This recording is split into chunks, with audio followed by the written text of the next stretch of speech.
What's up, everybody? Welcome to MBK Lounge. I am so glad y'all decided to tune back in this week. Listen, every week we're going to have a new topic, and this is one I know you're going to love to hear about. It's about money. Calm down. It's about money, right? But here's the thing.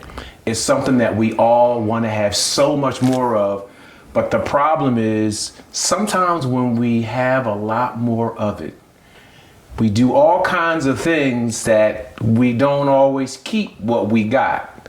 So today we're going to talk about making money moves. I want y'all to really sit down, get your popcorn, whatever you got to do, hang out, relax, because we're in the lounge. And I got somebody with me today that's going to help us really learn how to make money moves so we can be better with our money. So let me welcome in my man, Mr. Willis. What's up, boy? What's going on, man? How you, man? I'm doing great, man. Doing great, man. I'm so glad you came into the lounge today, man. I'm honored. This is beautiful, man. You like this? Yeah. Oh, absolutely, absolutely. This is beautiful, and I appreciate you having me here, man. Hey, man. Look, it's my pleasure. It's my pleasure. So, you heard me talk about making money moves, right? And you're the money guy, right? I appreciate that. That's a big responsibility there. Hey, listen, I know it is. I know it is, man. So, I wanted to just share a couple of things with you because I want to just get your reaction to it, and then I want to learn. I want them to hear a little bit more about you, right? So I did a little research, a little bit, and one of the things that I found was when it comes to debt, in 2023, credit card holders are 90 days delinquent on their payments. Okay? Here's a big one. This one was, in 2023, 60% of Americans report living paycheck to paycheck. Now, before I finished that statement, when I was reading it, I thought, oh, that's folks that, ain't doing that well. It includes people making $100K a year. So it's not like it's people who don't have, it's people who are doing, who we would say, quite well. Yeah. So when you hear stuff like that, man, what's your initial reaction?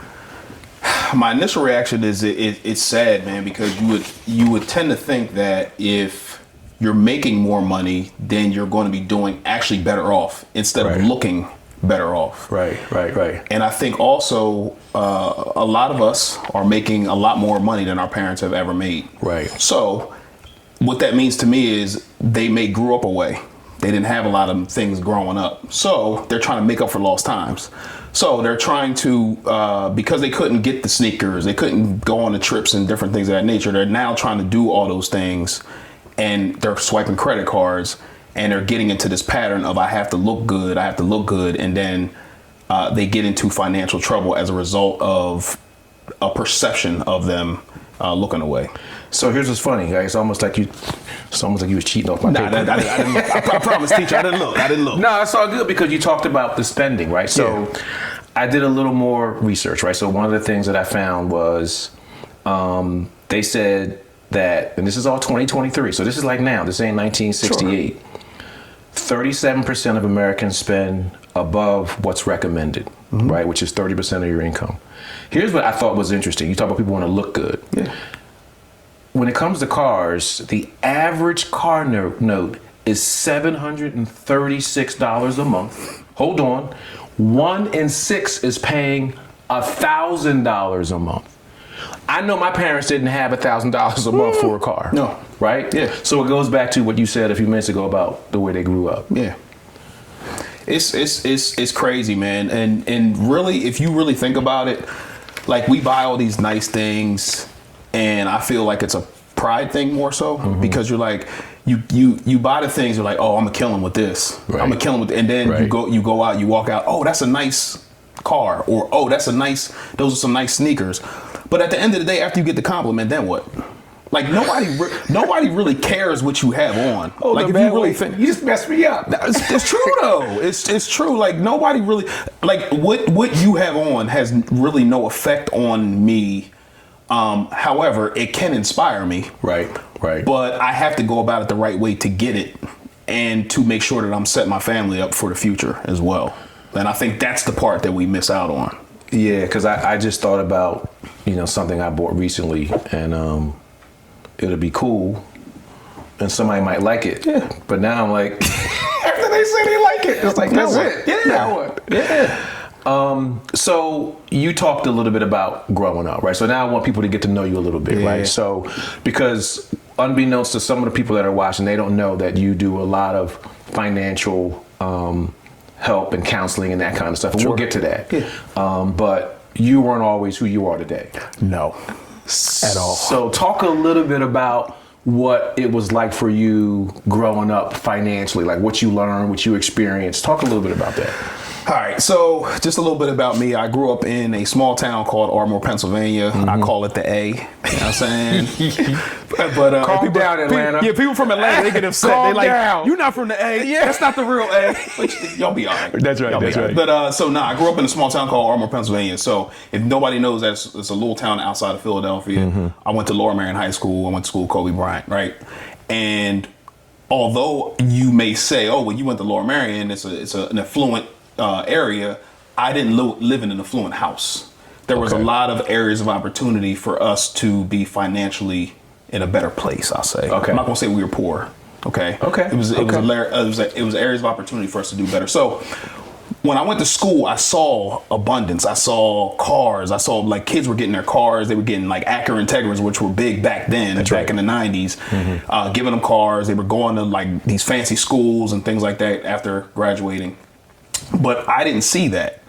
When I went back home, I shared a room with a family member. Okay. A 3-bedroom, 1-bath house. There were 7 other people living in the house at the time. So that's what I saw when I came back home. So what that did was it gave me the desire to want more. Now, did I know how to go about it? Absolutely not. But I knew what I didn't want as I was growing up. So saving my money was one of the key things for me. Like I worked hard and I saved my money. Now, I didn't invest at the time, but I knew I had the baseline of whatever I wanted, I had to save for it. And nobody was coming to save me. I had to do it kind of on my own. So that was the baseline start for me. So when you were growing up in your situation, it's funny because I grew up in Philly, and when I hear Lower Merion and Ardmore, I'm like, yo, you was doing all right. Yeah, right? but I wasn't. Yeah. So was that something that you learned when you said you started to save your money? Was that something that you were taught, or you just kind of figured out, look, I don't have, so I need to save money to be able to get what I want? I knew that my parents and my grandparents, because I live with my grandparents, my mom and dad, they lived in West Philly. But the school system out there in Ardmore was better, so I stayed with my grandparents when my parents moved when I was 9 years old to Philly. So what happened is I understood that they did the best that they could, and they didn't necessarily have extra to do the extra things that I wanted.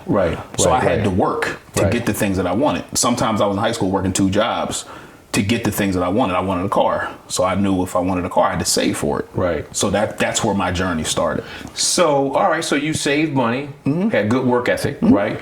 But when we were talking a few minutes ago, we both know that you are where you are now. So it sounds like the story was not so bad. You didn't have a lot and you saved. So somewhere along the way, stuff kind of got off the tracks a little bit. So talk a little bit about how, or when that started.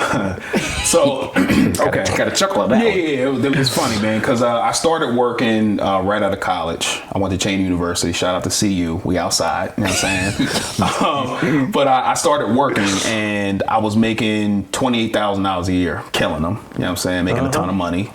Not really. But I started making money, and I was like, okay, cool. I'm making this money now. Now I'm going to kill them. Now I'm going to go to Nordstrom's. I'm going to go to Lord & Taylor, which was big back then. I'm going to go to Strawbridge's. And I'm buying Tommy Hilfiger. I'm buying... Fam, I was making money, right? And I bought a pair of Gucci rain boots. Gucci, like what am I doing, yo? It might rain. No, No, I was wilding. So when I say that you're buying these things and trying to look away, even though your bank account might not say that, you're trying to get those compliments. It's a pride thing because I went through it. Like, I'm a grown man. What am I buying Gucci rain boots for? Like, what am I really doing? Your feet might get wet. No, man. I was wrong. That's funny. That's funny because you were saving, but I think the pattern you're talking about happens. So I think you're cheating, but the impulse buying is a really big issue. In 2023, $276 a month, 3,300 plus a year, electronics, clothes, dining, right? 43% of people make impulse purchases. Now that's not so bad if you in line, it's a pack of gum. Oh yeah, I'm going to buy some groceries. Sure. But impulse buying, now you can go online and get a bunch of stuff. And one more thing, because this is where I want you to talk a little bit about budgets. Did you have a budget? I did to a degree. Now, what I used to call it a janky. Now I call it a janky budget. Okay. Meaning, I would have my income, I would have my expenses, and then whatever I had left over, I would blow the rest of it. Okay.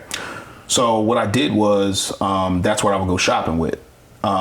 So what I found out is that, years later, I found out that a real budget is if you're trying to go somewhere, if you're trying to build for the future, that you need to have your income, you need to have your expenses, and then anything left over, you pay on your debt, smallest to largest. And then you roll down that way. You pay the smallest debt off, then you work on the next one, and then you work on the next one. And then what happens? All the money that you make, you get to keep now because you paid everybody back that you needed to pay. So let's just say you had $1,000 in debt. Right. Now you have $1,000 that you get to keep, and you can do whatever you want with it. Okay. All right. I'm going to put myself in some of y'all, because it sounds like you grew up, you didn't have a lot. Yeah. You realized some things. And now after I hear that, I'm like, oh, all right.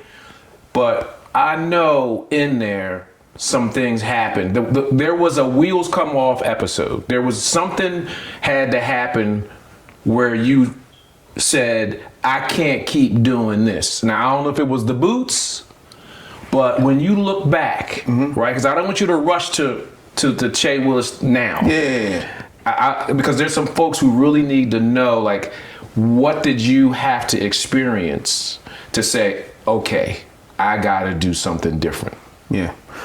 I don't know if it was necessarily like a one big thing. I think it was like a bunch of different little things that happened along the way. Like I saw, let's just say, family members struggling. And I started thinking to myself, like, what lesson can I learn from growing up where I grew up at? It was a drug infested area. I grew up during the crack era. So what did I learn about that? I learned that if I don't save my money, or if I don't put my money to work, then I'm probably going to end up the way I saw a lot of people that I grew up seeing. So I think that was kind of the light bulb moment for me. I was making a lot of money, or I wasn't really making a lot of money. In my head, I was making a lot of money, but I was like, okay, well, I need to buy a house instead of living in an apartment, because I knew if I lived in an apartment, then I'm giving money to somebody else. Right. So I need to save for my own house. So that's what I put inside of my budget. I saved for like 2.5 years to put a down payment on a house. My first house was $67,000. But I had to save that little down payment. So I understood that if I don't want to live in an apartment, then these are the things that I need to do.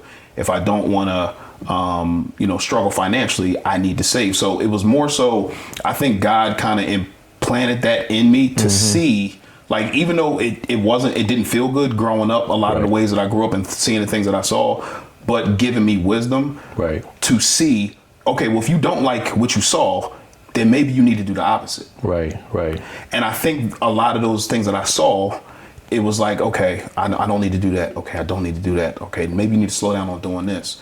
And I think it was a whole big thing that just happened. Got it. It was a bunch of little things, but it snowballed into something bigger. So what's interesting is that, doing what you do now, and all the people that you help that are in a financial bind. Sure. What is it? Like, why do we, like, I have a lot more statistics that people are doing, right? Sure. And we're not held hostage. These are choices that we're making. You know what I'm saying? So what is it that you're finding that people really need to overcome so that they're not buying the boots? Sure. You know what I'm saying? Like what are you hearing, and what can they do to just, and it might be something simple, I don't know, but what do you I feel like it's it starts with desire. Okay. Where do you want to be in life? What do you want? Did you like the way that you grew up? If you didn't, then you need to show, if you have kids, you need to show them something different. Because 9 times out of 10, if you didn't like the way you grew up, but then you fall into the same patterns that you saw growing up, then your kids are going to see that, and then they're going to fall into the same patterns that they saw you, that you saw your parents. Right. So if it's a mindset thing, it's a desire thing, and I'm not saying it's easy, but you have to start at something small. Right. So if it's paying off a $150 credit card that you've been struggling to pay off for months because you just were spending. Okay, well, maybe if I can put a little bit more money on this credit card and pay it off, like you got to do the small things first. Like you crawl before you walk type of deal. Right. So I feel like if you can do that, then you'll start running. But it takes small steps. And the thing is that we're talking about making money moves, right? But this is analogous to going on a diet, exercising. Facts. I mean, at some point, people have to make a decision, because I think I talked a little bit about budgets. 65% of Americans don't have a budget, right? Yeah. That's a choice. Yeah. I mean, here's what's funny. They have a budget. It's just a really bad one. Correct. Right? Yeah. And the people who don't have a budget are a significant portion of the folks who live paycheck to paycheck. So that's the penalty. Yeah. 33% of them live paycheck to paycheck. Can I say something? Oh, yeah, absolutely. I think also where we go wrong as a society is when we were growing up, we didn't hear about money. Like, you didn't hear your mom and dad talk about money. You heard arguments about money, but you never heard them talk about money. So I think that is a thing that needs to be talked about more in the house freely. If you made mistakes with money, talk to your kids about it. If you are good with money, talk to your kids about it, because that's how we're going to break the generational patterns that we saw growing up. So we got to use those lessons that we learned growing up to do the different things, to change the things for the people coming behind us. Yeah, you can't keep it to yourself. So here's what's interesting. So you're talking about, you mentioned you wanted to buy a house, and you talk about sharing it with your household. So here's what happens. There's this thing called marriage, right? That's a good thing. I'm sorry. No, I didn't mean that. I'm sorry. Excuse me. Pardon me. Because you know she's gonna be watching. Baby, I'm so sorry. I'm so sorry. So it's two people coming together as one flesh, but we all know that they're still the individuals, right? So we're talking about budgeting and saving. So your spouse brings that with them. Yeah. So talk a little bit about that journey. You got married, you dated, you got married. Talk a little bit about your journey of how you took your learnings and made your way with your finances when y'all got together, and help us out, because some married folk going, I want to save, but my wife is like, bruh, and vice versa. So go ahead, talk a little bit about that. Man, how much time you got? So with us, my wife and I, we've been married now 19 years, right? Thank you. Thank you so much. Appreciate that. Yes. Now, but we've been married for 19 years, but the first 10 years of our marriage, we did not combine our finances. And the thing was, I think we were both taking the path of least resistance. And I think a lot of people do that. So like, okay, I'm good with my money. I'm good with my money. We just gonna meet in the middle. We're gonna pay these bills, and then don't worry about what I got. But listening to Pastor Jerome, listening to different sermons and things like that, I'm like, well, we're married. We're together. This is a partnership. It's a union. So we had a kid together. Why would we not combine our finances together? So once I figured that out 10 years later, I came to my wife and I said, baby, listen, we got the same goals. We got the same dreams. We have the same aspirations. Why not put our finances together? And she was like, well, I don't know. And, she spent her money one way. I spent my money another way. There was certain times where she would come to me. She made more money than me at the time, too. She came to me and said, hey, babe, can I have some money? And I'm like, well, what do you mean can I have some money? This is before we combine our finances. Why are you asking me for money? No. Because I'm like, you make more money than I do. I'm paying these bills too. Why are you asking me for money? You're blowing your money. No, I'm not doing that. So Years later, once I realized that we need to combine our finances, I came to her and said, "Hey, let's do this." I sought wise counsel from Lamar Waples, Milton Reeves, Senior.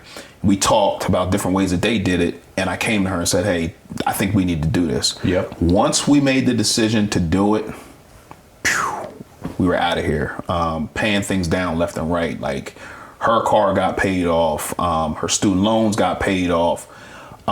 We ended up paying our house off 7.5 years later, but it was all a process. It was. So where you going? No, well. So when you say it was all a process, so you made the decision, and did you guys do together what you talked about earlier in terms of having a budget and doing some? For sure, yeah. Okay. So I used the things that I was already doing. Okay. Budgeting, telling my money where to go every month. Like, right. I sat down with myself every month. So then it was a partnership where we would sit down together, and it was awful at first. So anybody who's listening to this, just know it was terrible. Just because there were certain things that she was spending money on that I got disgusted by. I'm like, why are you spending this much money on this? But I had to understand that it was a process. Right. It wasn't going to be perfect or whatever the case may be. There were some times where we would leave the table upset. Okay. Like we did the budget, but we was upset because I felt like she shouldn't have been spending money on something, or she felt like I shouldn't have been spending money on something, or whatever the case may be. But we stuck with it. And it took a couple years for us to actually get better. And like 12 times a year, we would sit down and we would go over the budget. Every month we go over the budget. Okay, what we need to do here. We set a goal first. I think I got a little ahead of myself. That's good. We set a goal first of what we were trying to do. And the house was one of the things, like paying the house off. So we set little mile markers. Every time we hit a little mile marker for paying off the house, we would celebrate as a family. Okay. And when we paid off her car, when we paid off her student loans, we celebrated. And us paying down those little things gave us the momentum, gave us the belief that we could tackle the big thing, which was the house. So working in concert, working in partnership with your spouse is a game changer, man. Yeah, and it sounds like there's a couple of components that you weaved in here. You talked about marriage and being one flesh, and it's having a covenant, and kind of using that as a rationale behind, okay, we got to move forward. It's not going to be, it's work. For sure. And you also talked about, how God played a role earlier, and he put something in you that made you want to do better. Yep. And I think also in your household, you both have the same, at least, beliefs, and that kind of gives you a foundation. Yeah. So was there ever a moment where you said, this isn't going to work? For sure. I'm tell you what. So we're talking about God, right? And we know that we have an enemy. Yeah. And so I understood that. And my wife calls me up one day. This was about 1.5 years before we were paying the house off. Okay. She calls me up and said, "Hey, I bought this thing." I'm like, "Oh, okay, cool. Like, why are you telling me that? You already have your money budgeted for. Like, you already have your spending money in the budget. Like, why are you calling me telling me that you bought something?" So I get home and she's like, "Hey, do you want to see it?" And as soon as I saw what it was, I already knew that it was way over what she had allotted for her budget that we agreed on that she was going to spend for the month. Right. I get upset still thinking about it. I'm sorry. Yeah. But the thing about it is that I understood that the enemy gave her that idea, that this was a good idea to go buy that thing because you work hard, you deserve it. You've been saving and you've been putting money away to this house for all these years. I'm going to buy this thing because I want it. Right. Not thinking that it could derail what we've worked so hard for. So my thing is once I understood that, I thought in that instance, you know what? We're done. We're done with this. We're going to separate our money. But I feel like if we did that, then I probably would be sitting here telling you about the story to maybe inspire somebody else who may be listening. Yeah. But the thing about it that was the thing for me, and we were almost done. We were almost at the finish line. And then for that to happen, I understood what was going on. So it changed my perspective on just saying, hey, let's dissolve this thing and how can we work this out? No, it was a challenge to work it out. I'm not gonna lie. Yeah. But I understood that we needed to work it out to move forward. You know what's funny? You never know where these conversations are going to go, right? We're talking about making money moves, right? Yeah. And but now there's a marriage component here, right? I can't ignore it. Yeah. So you guys made some choices in your marriage, right? But if you were talking to your younger self before you got married, are there some things that you could recommend to people just before they get married, like before they make, that we'll get down on one knee. Yeah. Like, are there some things that they should talk about maybe with their future spouse or get to know about their future spouse? Yeah. You know what I mean? Like think about it, because there's some things that if you talk about it earlier, I don't know. I mean, what's your thought? I would say do your goals align. Like I feel like my wife and I's goals pretty much aligned from a young age. Okay. And she worked hard to make it through some different challenges that they had in her family, and I could identify with that because even though they weren't the same, I could identify what she went through to make it to where she was at that point in time. So if you have those conversations early, I would say to my younger self, combine your finances early, because if we could make that much headway in 7.5 years, like what could we have done at 19 years ago? Yeah. Like we could have been out of here, but everything happened the way I feel like it was supposed to happen to get us to this point. You know what I'm saying? And invest early. I think that's another thing that we don't know about either, because it's not talked about in the house. Right. I didn't know what a 401k was. Right. Like when I first started working, I was the young ignorant kid to say, nah, I want all my money. I'm not 401k. I'm not doing that. That's stupid. That's right. Like, fam, they're giving you free money. Like, what are we really doing here? So, but it wasn't talked about in the house, so I didn't know any better. So, just having those money conversations in the house at an early age. Even talking about what you don't know. Right. And then trying to build on that. So. Yeah, I mean, here's the thing. It's I'm glad you didn't say. Listen, if you would have said it, it would have been fine. But you don't have any regrets. Like everything happens for a reason, and you wouldn't be sitting here, telling the story you're telling now, if you had done what you just said early on. You know what I mean? Yeah. And obviously, you guys have a good thing, right? Such that when you got to those moments where you walked away frustrated, it wasn't a deal breaker, right? So that's the beauty of it. And so you talked about a couple of things. You talked about 401k, which makes me think about retirement. I didn't bring this up earlier, but 56% say they are behind in their retirement goals. 25% have no retirement savings at all. Yeah. Right? So talk a little bit about, just in general, like help them see how important retirement is. And everybody doesn't have a 401k. Sure. So just talk a little bit about why you need to be ready for it. You know what I mean? Yeah, I think it's simple, but it can be difficult if you can't really wrap your mind around it. But think about that family member who had to work past retirement age. Yeah. And because at 21, you're different than you are at 45. At 45, you're different than you are at 65. Yeah. And as you get older, you don't feel like doing certain things. That's right. There's nothing worse than having to get up and go to work past retirement age to make, like, how much money you really gonna make at 65? Right. You know what I'm saying? Like, what large companies going to maybe hire you to do certain things that's going to make you a ton of money. That's right. So what I say is if you can budget your money properly, pay things down early, when it's coming to retirement age, you're going to know exactly where your money's going. You're going to have your set income. If you're on Social Security, if you're getting a pension or whatever the case may be, you can work off of that money because you've controlled it from an early age. That's right. So the faster you get to doing that, the easier it's going to be later on. Again, the path of least resistance. If you do the difficult thing now, you're going to live easy later. Yeah, and it's funny you say that, because the coolest thing, and we know a lot of the same people, when you see people that are older and retired and they're living well. Yes. Like retirement should be a really cool time. We didn't talk about health because that's not what the show is about, but if you're physically healthy, mentally healthy, and financially healthy, it's a really cool thing. It's a couple brothers that I look up to. But you mentioned investing.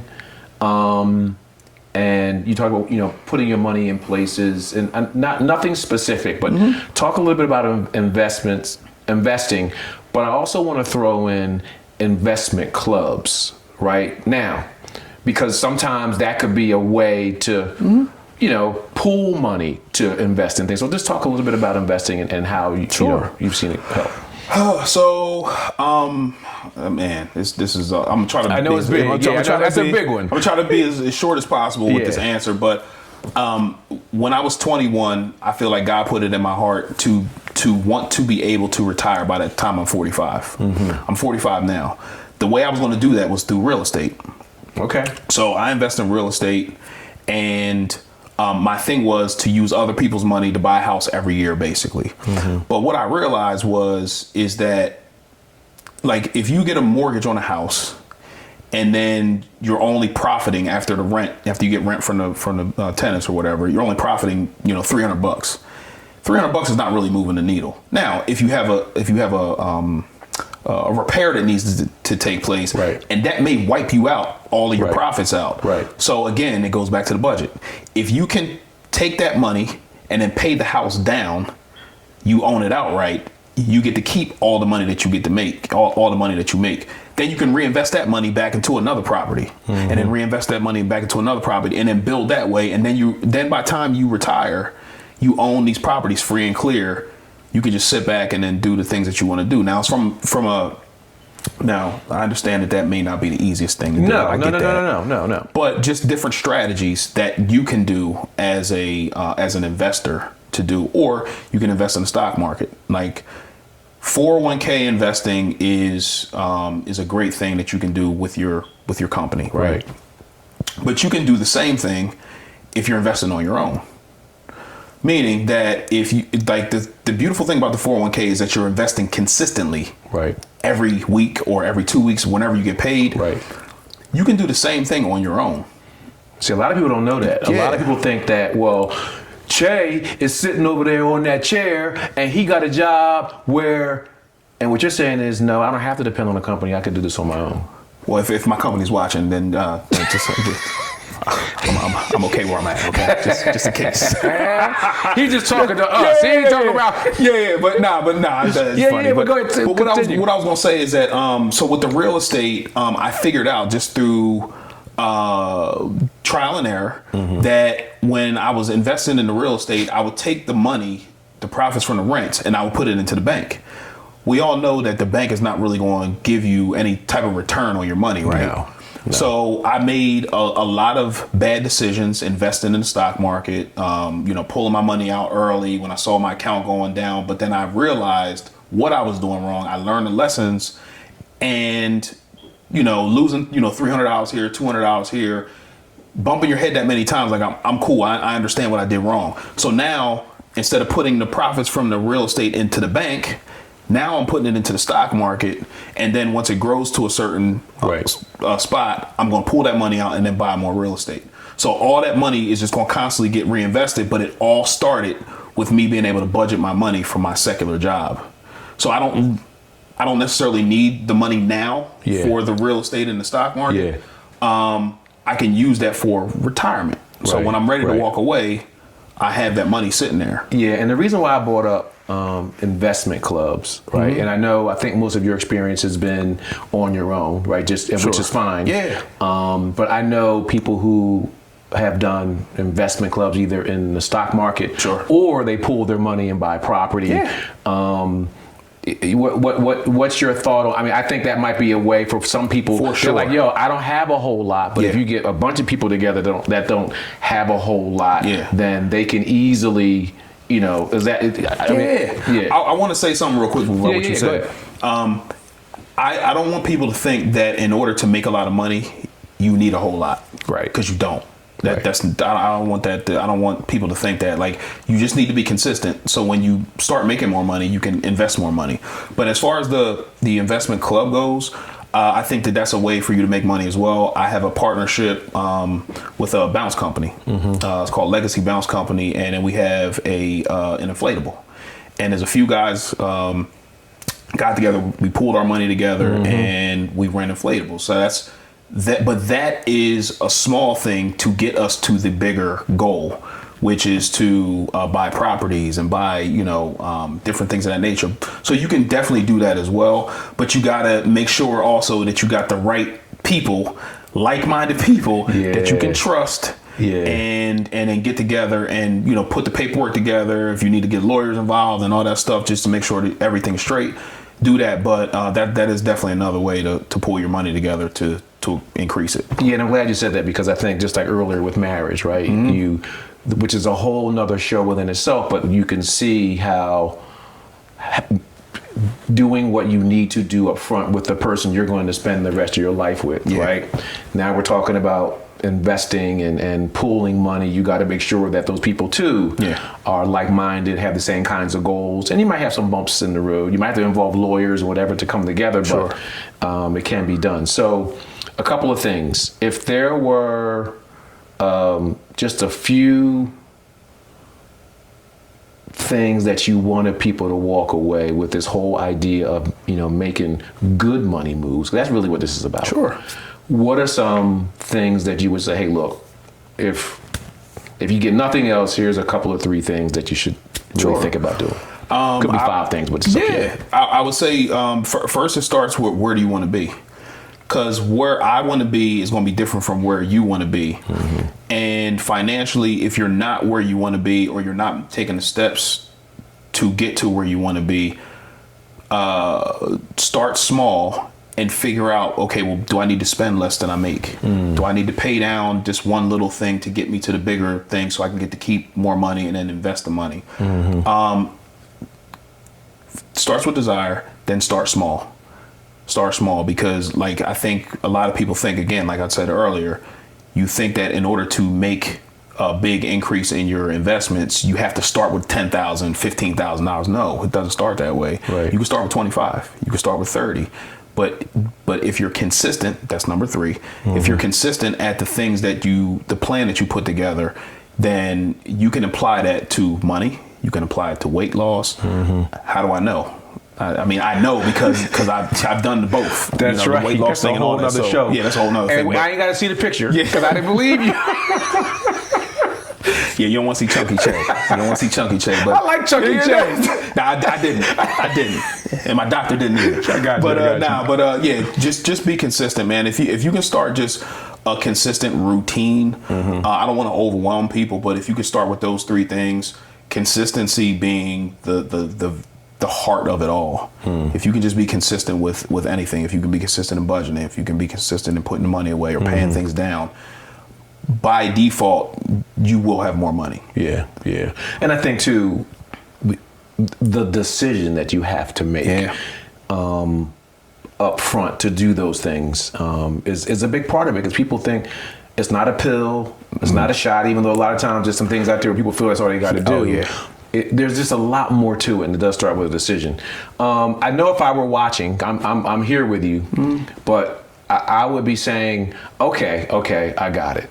I hear what he's saying. Some of it I've heard before. Some of it is new.